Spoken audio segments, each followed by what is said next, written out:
Eu queria saber também quais são os sintomas menos comuns, porque a gente tem lido aí ao redor do mundo, tem acontecido de aparecerem sintomas assim muito incomuns e que tem assustado muitos países, inclusive, né?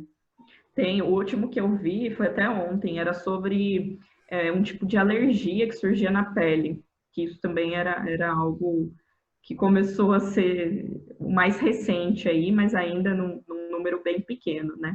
É claro que a gente tem ainda o top 3 dos sintomas, que são a febre em mais de 88% dos casos, a tosse em mais de 57% e a dispneia em 45% dos casos. Mas tem desde perda de olfato, erupções cutâneas, enfim, cada hora surge uma coisa nova, então tem que ficar bem atento. Dor de cabeça, Inflamação de garganta, né? inflamação de garganta também foi um outro ponto que acontece em menor proporção, mas ainda existe. E eu realmente espero, Flávia, que essa questão de se procurar o serviço de saúde também se modifique, porque hoje ainda a orientação você teve gravidade, procure o atendimento. Mas aí pode ser que seja tarde demais, porque é muito rápido, evolui muito rápido. Não, e também a Então, pessoa não tem um conhecimento profundo para tomar essa decisão. Assim, será que agora eu estou grave? Será que agora eu não estou, né? E ao mesmo tempo ela pode estar grave e estar correndo risco a partir dali, né? Já. exatamente. Como isso é bem particular, eu costumo orientar da seguinte forma: você sabe exatamente como é a sua respiração normalmente, né? Você conhece a sua respiração. Então, você sabe quando você está fazendo o mesmo tipo de atividade, você sempre anda e a sua respiração é daquela forma. Você sobe uma escada, a respiração é daquela forma. Começou a sentir diferente. Nossa, uma coisa que eu sempre fiz foi subir a escada ali do térreo para o primeiro andar e normal. Agora, nos últimos dias, eu estou sentindo um cansaço muito grande. Isso já é um ponto de alerta, tá? Não esperar agravar. É sentir como que está a sua respiração dentro do que você conhece. Se começar a ter Uhum. dificuldade, realmente já é um ponto importante para se procurar o serviço de saúde. Até porque as secretarias já estão modificando os critérios de testagem, como eu falei lá no começo, que antes eram só para graves, agora já vai se começar a testar também aqueles que são grupo de risco ou que representam algum tipo de sinal leve, moderado, também vão começar a ser testados. E aí a tendência é a gente ter um número bem maior de notificações aí. Uhum. Agora você falou de grupo de risco. Eu acho importante também falar um pouco da gravidade da Covid para esses grupos, para cada um desses grupos principais de risco. Olha, diabetes, pacientes cardiopatas, e tem um outro dado importante também, que é relacionado ao IMC. Então, já se foi comprovado que a obesidade, ela contribui para complicações.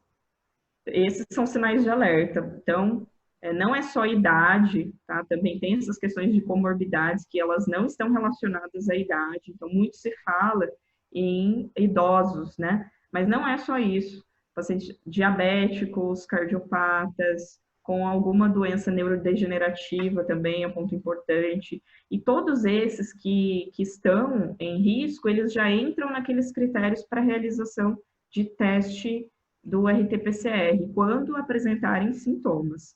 Agora, se a ideia é fazer um teste sorológico, aí realmente, Flávia, hoje só se tem de forma particular, né? Ainda, só se tem de forma particular. Mas para o RT-PCR seriam nessas condições. E aí que eu volto a falar também nesse número de notificações, né? A gente só tem esse número de notificações porque tem uma baixa testagem de RT-PCR e ainda tem um número de testes imunológicos realizados, mas de acordo com o poder aquisitivo. Então, Uhum, isso não está relacionado com o que a gente tem de realidade em grande parte do nosso país. uhum. Tem uma outra coisa também que às vezes eu fico pensando, né? Quantas pessoas, porque falam assim, ah, a pessoa morreu de Covid, mas ela não tinha nada. Quantas pessoas não têm algum tipo de doença e desconhecem? Eu conheço pessoas que passaram a vida inteira sem saber que tinha um problema cardíaco, ou que tinha um problema respiratório, ou que tinha uma alergia Sim. respiratória, né? E aí surpreende, fala assim, nossa, mas era tão jovem, não tinha nada, e não sei o que. Não, né?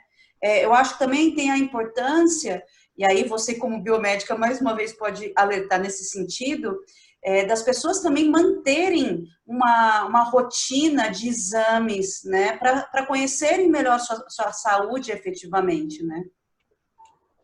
Olha, realmente, se a gente for falar de medicina preventiva, isso é muito falho no nosso país, isso é cultural, Flávio.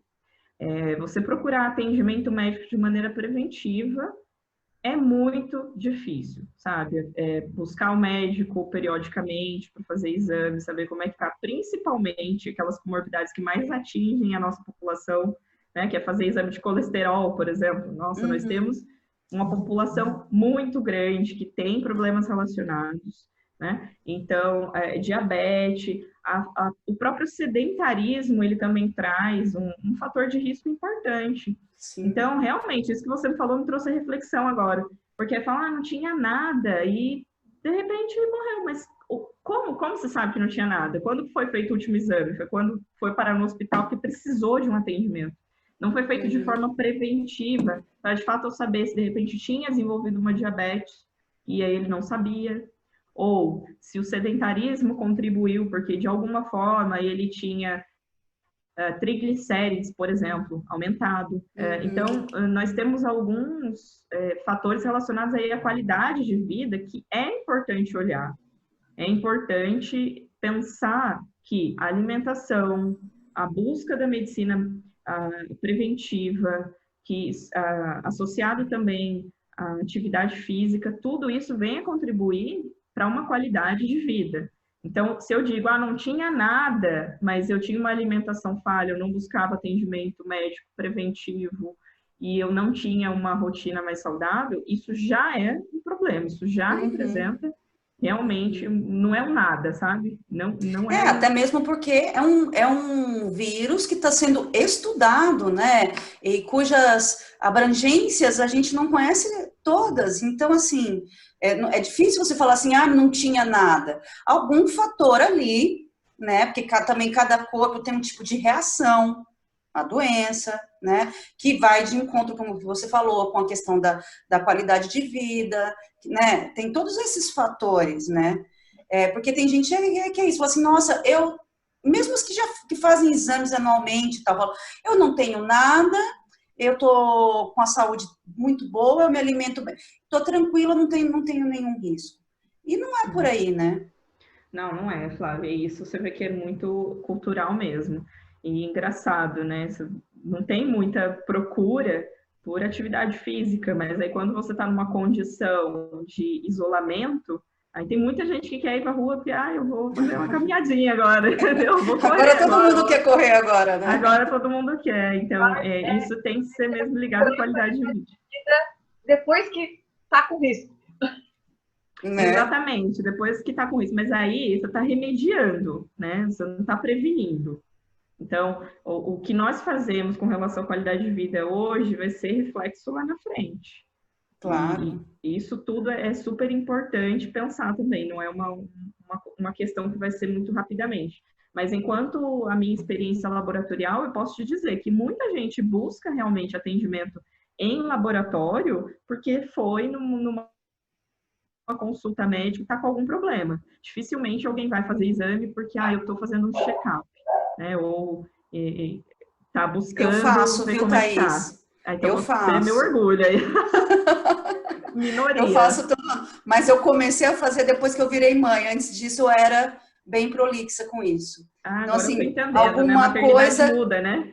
Alguma coisa que startou o buscar mais qualidade de vida e cuidado, né? Muito Mas bom. que todo mundo deveria fazer justamente para isso, para numa situação como essa, você conhecer melhor seu corpo, a sua imunidade, até para você saber em que nível de cuidado você tem que estar, né?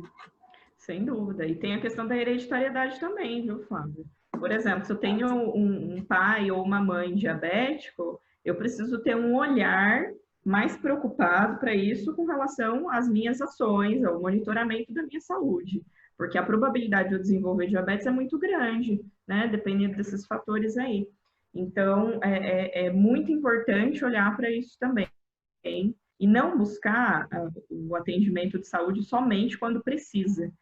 né? Porque a gente poderia ter uma mudança até em toda essa questão cultural no país se a medicina preventiva ela fosse mais buscada, se houvesse um cuidado maior com a qualidade de vida. Isso ia diminuir a busca de atendimento de urgência e emergência, porque ia ter um melhor cuidado preventivo ali. Então, essa é uma questão que antes de surgir Covid-19 na nossa vida, já se tinha uma busca muito grande por atendimento de urgência e emergência por conta do não cuidado preventivo.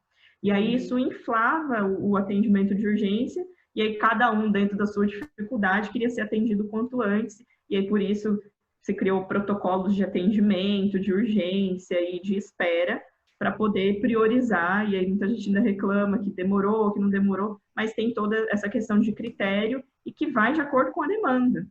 Né? Então, numa medicina preventiva maior, isso de fato poderia representar uma mudança no nível de saúde do país.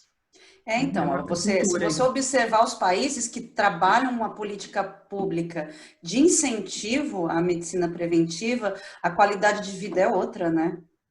Sem dúvida. E mesmo o tratamento para a doença já existente, né? Também, né? Hoje a gente não tem essa preocupação preventiva tão grande e com alimentação, com esporte, com tudo, que tem que aprender desde criancinha, né? Isso tem que estar instaurado no ensino, bem como questões voltadas também para educação financeira. Tudo isso Formação faz uma básica, né? Devia estar no currículo. Exatamente. Tudo que a gente passa hoje, num momento de crise com Covid-19, está relacionado a todos esses fatores, do meu ponto de vista, viu, Flávio?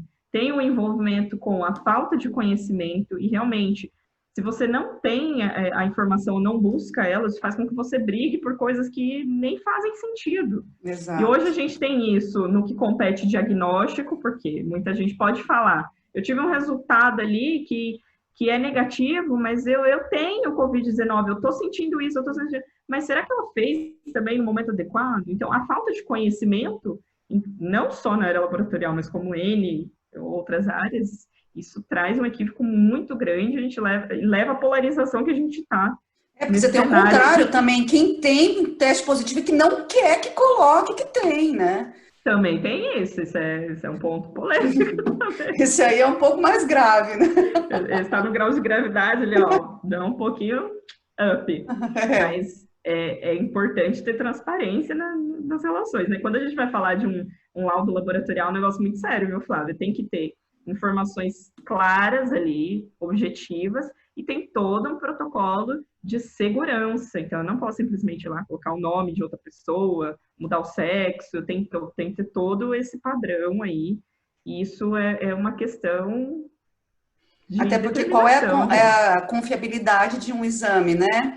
Quando você põe o CPF, mas você põe o nome de outra pessoa, né? Não vou dar ideia, não vou dar nenhum nome aqui, mas a gente sabe que tem gente que fez isso, né? Eu sei, Flávia, sobre isso. Aí qual que é a veracidade dessa informação, né? Exatamente. E qual a consequência dessa não veracidade, né? De fato. E aí a busca de informação é o melhor caminho. Né? Muito se fala também em discussão não somente ao diagnóstico, como ao tratamento. E eu acho importante também falarmos de que hoje não tem nenhum tratamento padronizado ainda, tá? Com relação à Covid-19. Não há vacina, não tem tratamento, ainda não. São estudos, na verdade, né? estudos, há muitas questões subjetivas ainda. Então, é preciso ter esse cuidado quando fica de forma incisiva, né? Não é isso e pronto. Tem que pensar e avaliar as condições. Hoje, de fato, não temos vacina, não temos a cura, não temos medicação, tá? Que seja comprovadamente eficaz nesses casos. Apesar de ter todo um protocolo voltado aí para tratamentos precoces também da Covid-19, foi determinado pelo Ministério da Saúde, nós ainda não temos nenhum padrão que diga que, de fato, isso funciona, tá? Isso está de maneira subjetiva ainda. Tá. Tem mais uma pergunta aí, né, Lari? Tem. Na verdade, tem duas perguntas, mas tem uma que eu acho importante, muito importante esclarecer. Por mais que se fale sobre esse assunto, ele ainda gera muita dúvida. Vocês tocaram nesse assunto, Mas depois de vocês tocarem nesse assunto, ainda não está claro. Então, eu queria pedir para a Thaís falar de uma maneira assim, é isso. Que as pessoas ainda têm dúvida, que é... Vamos lá. Então, provavelmente o vírus mata só quem tem uma comorbidade, uma questão de saúde, ou pessoas totalmente saudáveis não correm risco de morte se pegarem a Covid-19? Bom, vamos lá. Falando em estatísticas, então, nós temos casos leves em mais de 80% das vezes. Então, em mais de 80% das vezes, a pessoa ela vai ou assintomática ou ela vai ter um grau leve. Então, sintomas de gripe, tá? Isso acontece sim em um número grande, tá? Mas não significa, Larissa, e para quem perguntou, que aquele que é saudável não tem risco de morte. Todos nós temos, todos nós, tá? Mas falando em números, 80% vai ser assintomático ou com sinais, sintomas leves, tá? Aí, entre 5% e 10% vão precisar de um tratamento especializado, tá? Entre esses 5% e 10% pode ter pessoas que nunca tiveram nada, que não tem comorbidade e que podem evoluir de maneira mais grave. Da minha experiência, conheço pessoas que não tinham absolutamente nada de fato, na faixa de 30 anos, entre 30 e 40 anos, que precisaram de um atendimento especializado. E foram para a UTI, depois saíram da UTI, foram entubados, voltaram para a enfermaria. Eu, da minha experiência, conheço pessoas, tá, do meu convívio, que realmente não tinha nada que dissesse, nossa, é grave, então não tinha diabetes, não era obeso, fazia todo o cuidado com a sua saúde de maneira preventiva e teve uma gravidade. Então, isso vai do metabolismo de cada um. Não significa que aqueles que são atletas, que são saudáveis ou que têm um cuidado preventivo de saúde, estão livres de ter formas graves da doença apresentada. Pode ser que tenha, sim, sinais graves e que, inclusive, possam evoluir, sim, a óbito. Isso pode acontecer, tá? Não dá para a gente dizer que tem alguém que está imune a isso. E não há comprovação nenhuma. Mas em se falando de números, sim, boa parte da população vai apresentar sinais e sintomas leves. Mas aquela pequena parte que precisa de atendimento especializado, não necessariamente são pessoas com comorbidades. Pode ser qualquer um. Acho que agora ficou bem claro. Tem mais uma pergunta. Pode fazer, Lari. Deixa eu só achar aqui que é: a quantidade de carga viral no contágio pode agravar o quadro? Há estudos que dizem que isso está associado, sim, tá? Tem gente que, por exemplo, fica com uma carga viral tão baixa que isso não é detectável por exame, mas ela ainda assim transmite. Ou está tão baixa que ela não transmite, mas teve uma forma leve e isso não é detectável em um determinado momento. Mas há associação, sim, com o que tem de carga viral, tá? E é por isso que é importante saber se de fato está ou não, ou teve ou não, porque esse que tem uma carga viral alta, ele também tem uma alta probabilidade de transmissibilidade. Então, é importante ter um olhar específico para a detecção disso, e aí que está a importância do teste mais uma vez, para a gente saber se a pessoa tem ou não. Se tiver um resultado detectável, manter o isolamento, porque nesse nível a gente não consegue saber se é um grau alto ou não, né? Porque o teste vai dizer se é detectável ou se não é detectável. Mas pode ser que tenha um agravamento maior, sim. Agora eu queria saber, Thaís, se, do mesmo jeito que, assim, por exemplo, você toma vitamina D, né, para melhorar a questão do cálcio, da calcificação, parará. Você toma tal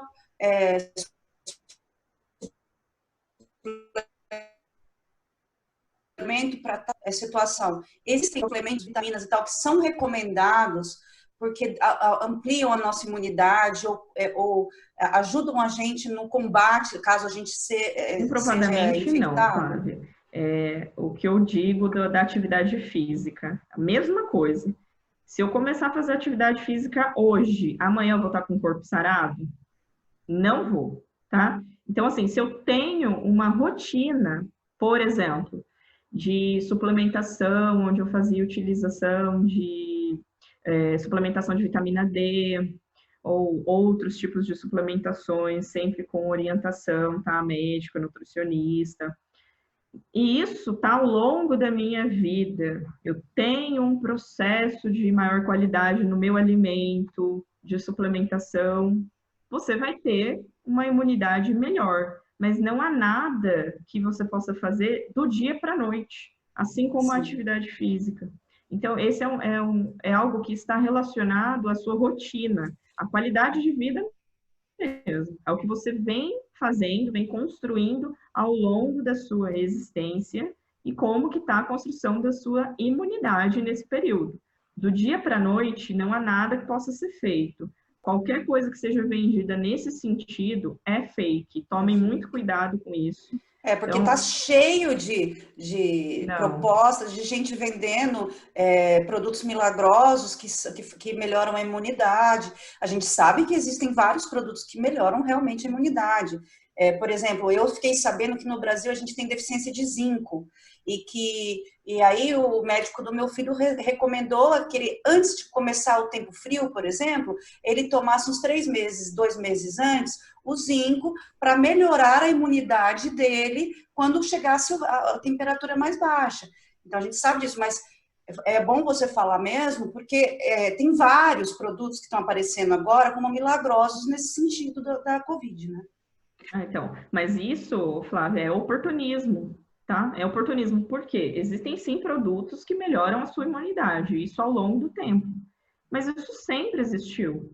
Não é que isso vai ser efetivo ao Covid-19, não. Isso pode ser benéfico ao seu processo de imunidade, né, ao seu sistema imunológico, mas ao longo do tempo. De nada adianta, por exemplo, fazer uma suplementação de vitamina e aí eu estou me alimentando muito mal, eu não pratico atividade física nenhuma e eu fico lá só na internet, no sofá, né? Não vai melhorar a sua imunidade dessa forma, porque não existem milagres, sabe? Para a gente ter uma construção de uma vida saudável, existem inúmeros fatores envolvidos. É a alimentação, é o transporte, é o esporte, é a suplementação, enfim, como que está a sua vida no contexto geral, a sua saúde mental é importante também. Porque não só o corpo, a mente tem que estar bem, a mente nos conduz. Então, tudo isso relacionado à qualidade de vida. Não se pode comprar um produto, tomar ele e já tá bom. Isso é remédio, isso não é preventivo. Se você toma um remédio para melhorar uma dor, mas você não vai tomar uma vitamina e amanhã você está imune. Isso realmente não procede. Nem feijão, né? Nem feijão mágico. Nem outros produtos aí que estão sendo... Não, mas é que nesse período, Flávia, surgiu muito oportunismo, sabe? Eu vi oportunismo até em questões laboratoriais. Então, é marketing mesmo. Venha fazer o seu exame do Covid. Mas eu preciso orientar esse paciente, que tudo bem, ele vai me pagar para isso, mas eu preciso orientá-lo. Você está no momento correto para fazer isso? Ou eu vou deixar o paciente me buscar para fazer uma coleta, me pagar aquilo, sendo que eu sei que ele não está no momento adequado. Eu sei que não vai dar positivo como ele espera, ou dentro do que está acontecendo, mas eu vou fazer esse teste por fazer para receber o dinheiro. Questão ética, né?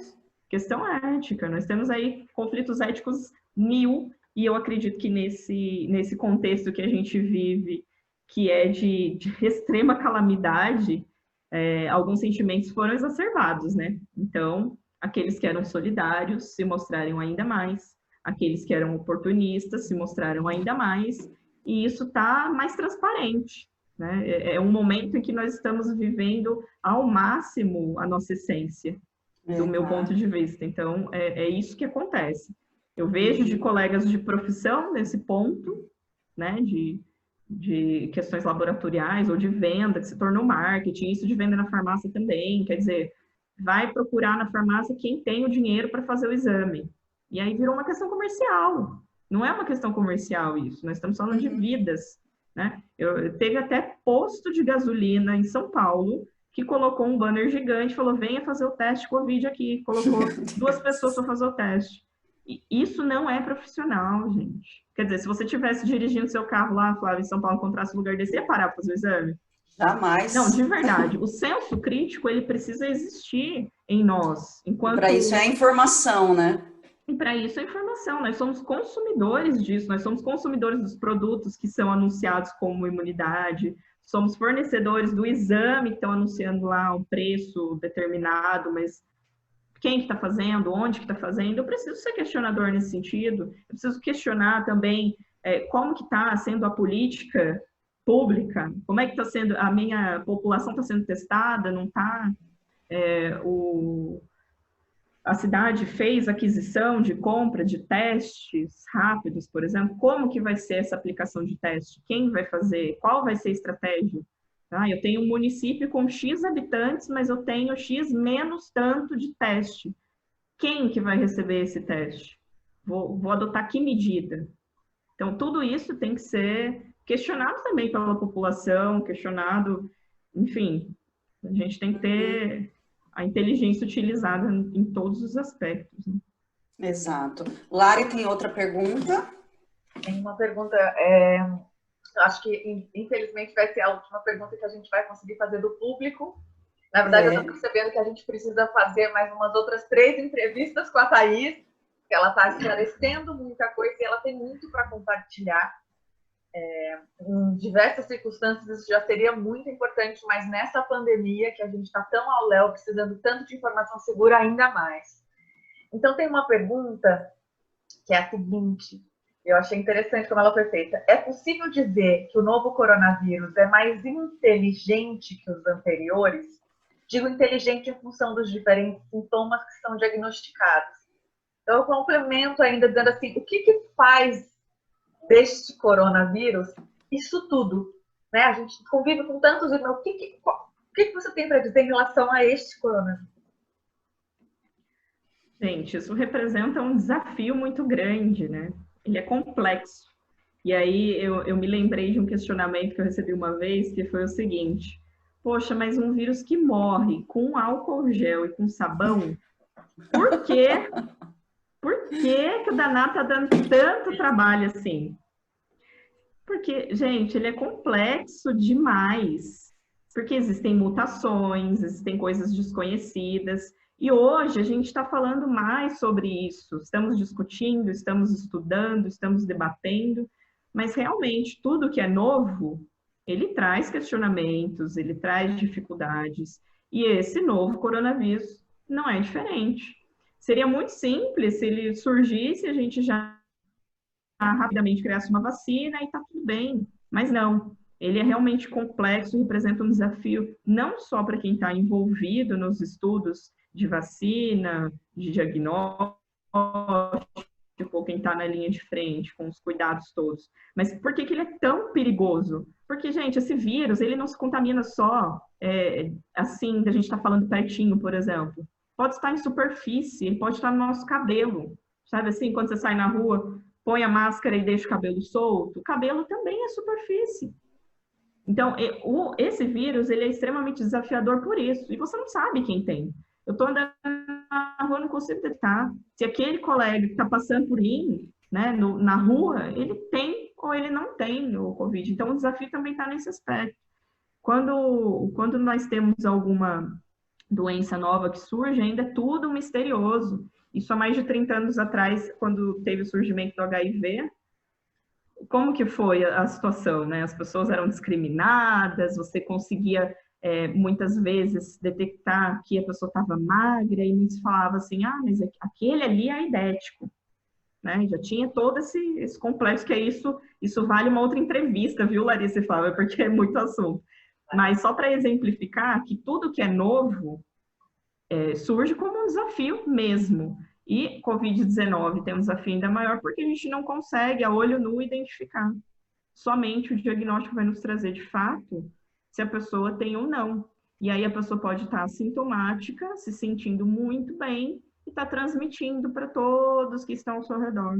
Então, isso representa um grande desafio mesmo, tá? Não é simples, não é fácil.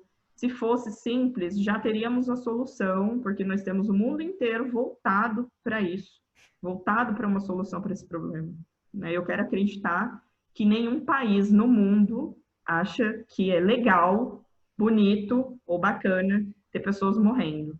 Então, está todo mundo buscando uma solução acerca disso. E o vírus, por mais que morra com água e sabão, isso funciona apenas quando ele está, gente, na nossa pele. Na superfície, né?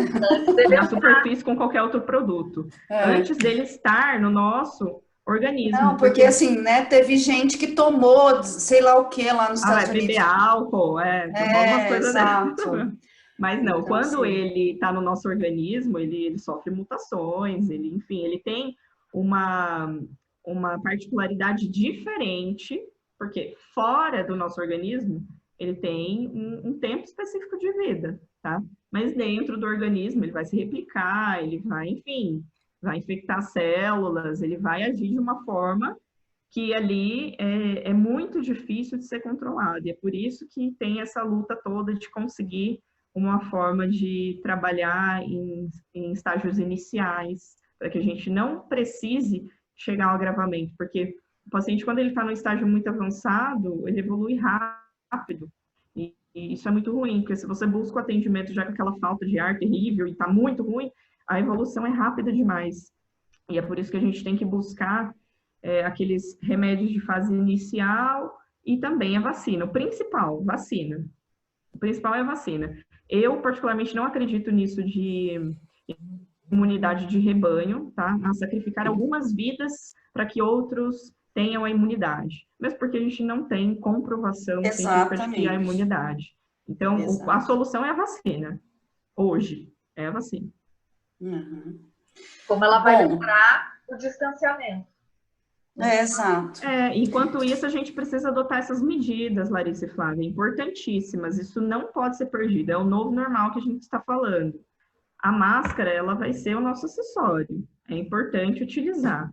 E utilizar de maneira adequada também. Não é uma máscara só que você vai usar ali por um longo período, que você vai tocar e colocar, porque senão de nada adianta. Eu tenho que utilizar de forma correta, não aqui embaixo do nariz, porque aí eu estou descobrindo também uma área, deixando vulnerável. Então, eu tenho que cobrir nariz e boca.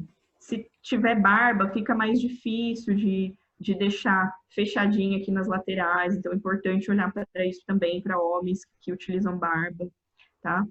Higienização das mãos, não preciso nem falar.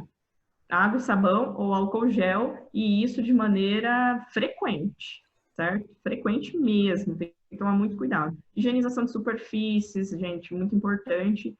E o distanciamento, né? A polêmica está no isolamento, mas, independente de isolamento ou não, o distanciamento precisa ser adotado. Olha, a gente encerrou aqui as nossas perguntas, mas a gente gostaria de saber se tem alguma coisa que a gente não questionou, não abordou e que você considera essencial saber a respeito, e suas considerações finais. Eu acho que eu vou para as considerações, então. Eu falei tanto que eu não consigo lembrar de nada que tenha faltado, mas enfim, deixo as minhas redes que foram aí divulgadas para quem tiver dúvida depois, de repente surgiu alguma questão que a gente não abordou aqui, eu estou à disposição, porque eu entendo que, enquanto biomédico, o meu papel na sociedade é disseminar o conhecimento. Eu tenho estudado bastante sobre o tema e é a forma que eu tenho para contribuir com a sociedade. Então, quem tiver qualquer dúvida que a gente não conseguiu, de repente, abordar aqui, pode me procurar.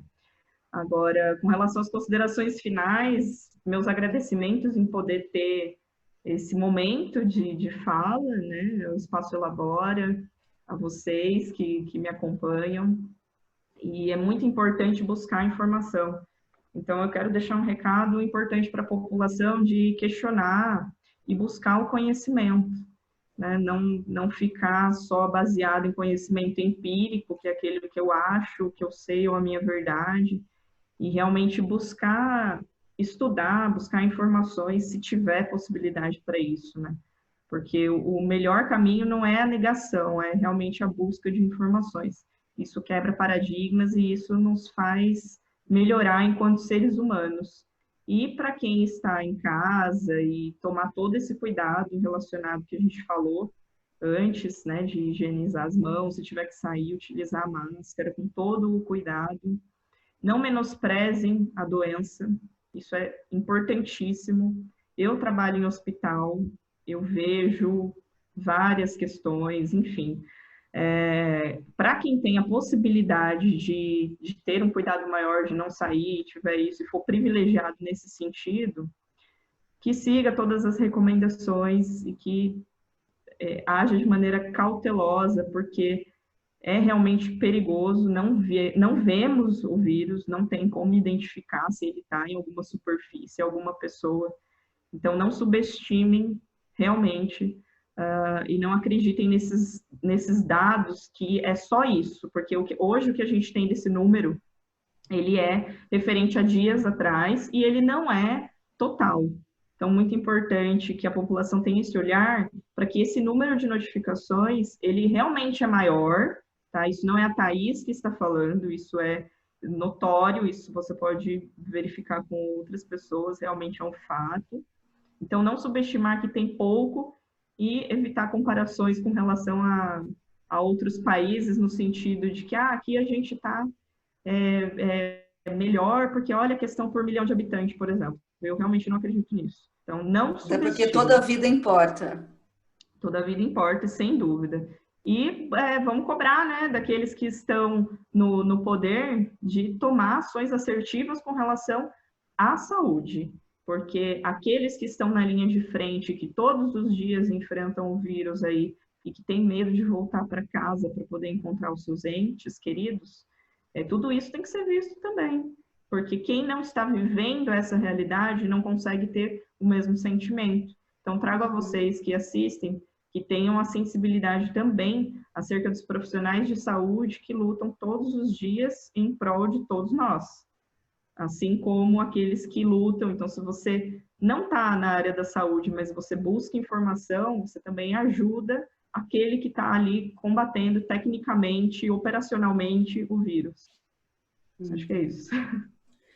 Bom, Thaís, muito obrigada pelos esclarecimentos, por esse papo, pela participação aqui pelo Elabora. A gente é muito grata mesmo, né? Esperamos outras e mais outras entrevistas e oportunidades de papear assim com você, porque todo mundo percebeu aqui hoje o conhecimento vasto que você tem nesse tema, e tem outros que aí a gente vai marcar outras entrevistas, debates e outras atividades para que a gente tenha essa oportunidade de te ouvir de novo, né?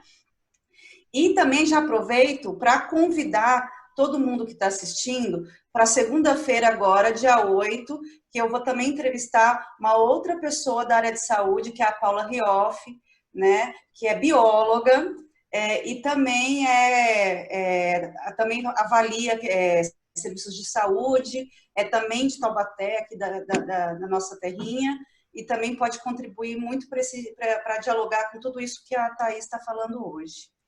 E agradeço a todo mundo que esteve presente, que assistiu, a Larissa também, nossa anfitriã, pela oportunidade de estar aqui, cedendo esse espaço do Elabora também para a gente participar.